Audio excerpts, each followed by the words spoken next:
Hello बच्चों, चलिए प्रश्न को पढ़ते हैं। क्रेब्स चक्र के दौरान ग्लूकोज अणु की ऊर्जा सामान्यतः स्थानांतरित होती है।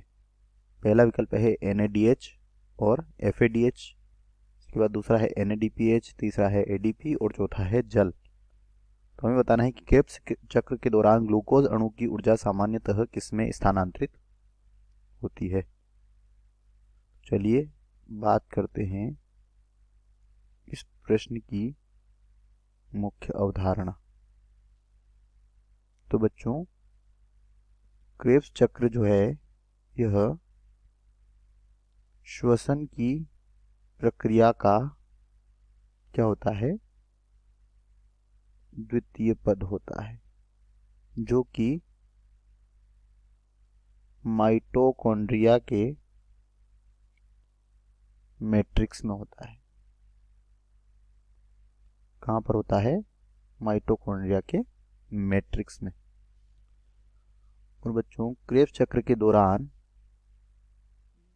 क्या होता है, पायरुविक अम्ल का ऑक्सीकरण होता है।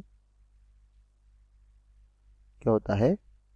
पायरुविक अम्ल का ऑक्सीकरण होता है और इससे जो ऊर्जा होती है वह NADH और FADH के रूप में निर्मित होती है या इसमें स्थानांतरित हो जाती है।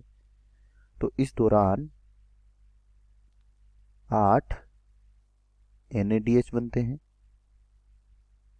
2 FADH बनते हैं, 2 GTP बनते हैं। इस प्रकार से अगर हम देखें यहाँ पर, तो एक NADH से हमें 3 ATP प्राप्त होते हैं। यहाँ पर 24 ATP हमें NADH से प्राप्त होंगे।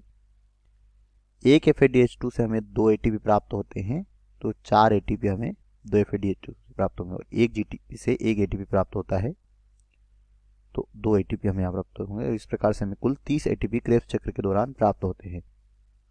तो अगर बात करें यहाँ पर विकल्पों की, तो पहला है NADH और FADH। तो बच्चों, ये हमारे प्रश्न का सही उत्तर होगा, क्योंकि क्रेब्स चक्र के दौरान ग्लूकोज अणु की जो ऊर्जा होती है वह NADH और FADH में स्थानांतरित हो जाती है। बी है NADPH, यह गलत होगा। सी है ADP, यह भी गलत है। और डी है जल, यह भी गलत है। दिए गए प्रश्न का सही उत्तर है विकल्प ए। आशा करते हैं आपको समझ आया होगा। धन्यवाद।